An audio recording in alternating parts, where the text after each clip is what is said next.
ওলাই মানুহ ওলাই ল'ব যাওক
ছয় হাজাৰ 200 বিঘা হ'ব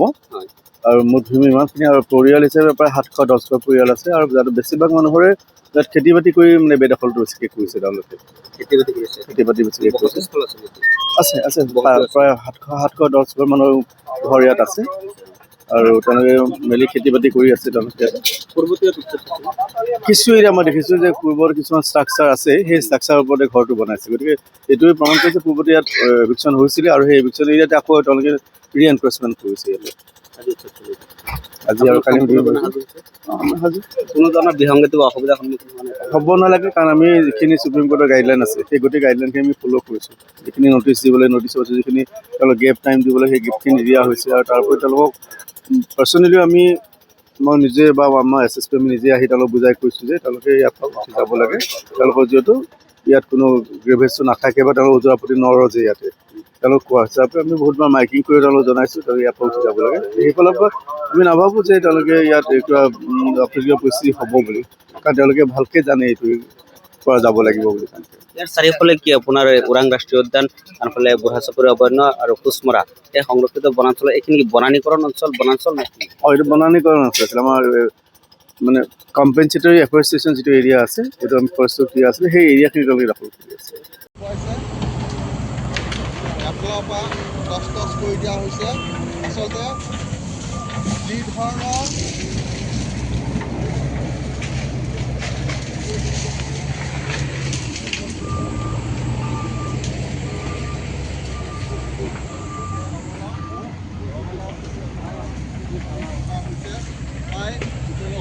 ইয়াৰ ৰঙালাও